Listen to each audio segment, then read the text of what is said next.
That's why ants are unique and important. For one thing, an ant always knows where it wants to go, and it keeps trying to find a way of getting there, no matter what.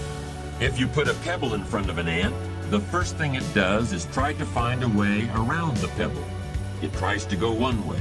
If it can't get around there, it tries to go the other way. And if it still can't get around, then it tries to climb over the pebble.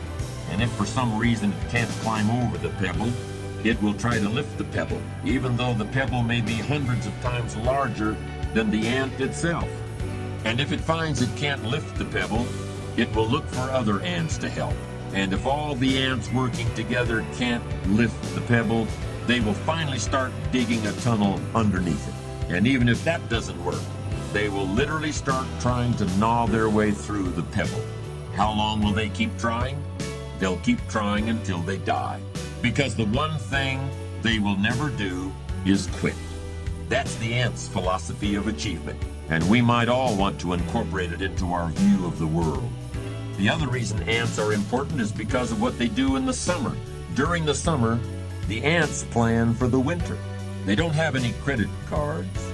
They don't use the present moment to create debts and liabilities for themselves in the future. They use the present moment to create assets for themselves. Do you remember the fable about the ant and the grasshopper?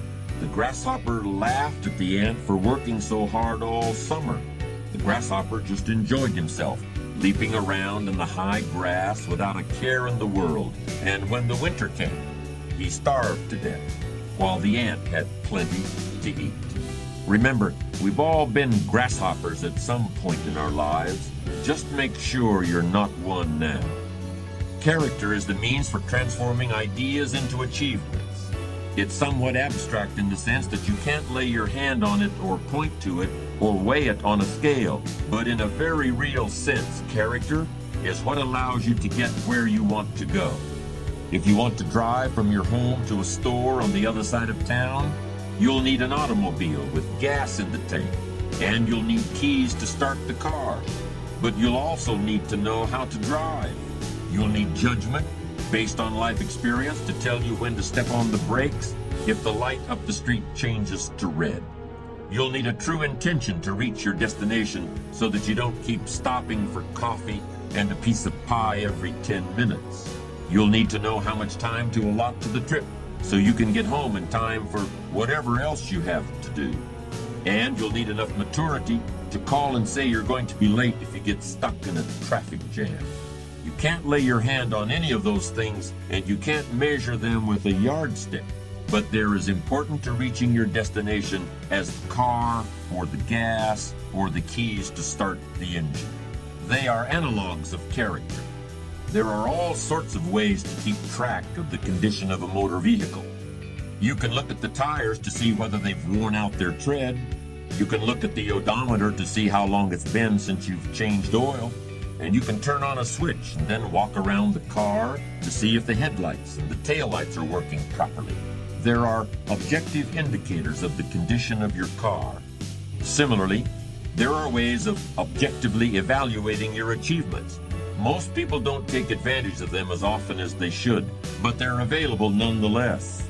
For example, you can put together a financial statement in order to determine your net worth. You can hire an appraiser in order to learn the market value of your house. You can compare where you were 10 years ago to where you are now in order to determine the degree of progress you've made in your life. As I've tried to explain, achievement depends on character in the same way that a successful drive to the grocery store depends on knowing when to apply the brakes and when to step on the gas. But how can you know if your character is in good enough shape to get you where you want to go? To continue the metaphor we've been using, there are ways of discovering whether you still know how to drive without having an accident. I believe there are ways of evaluating the strength of your character that are almost as clear as the depth of tread on a tire or the amount of gasoline in the tank of an automobile. In order to use these techniques for character evaluation, all you need is a commitment to be ruthlessly honest with yourself.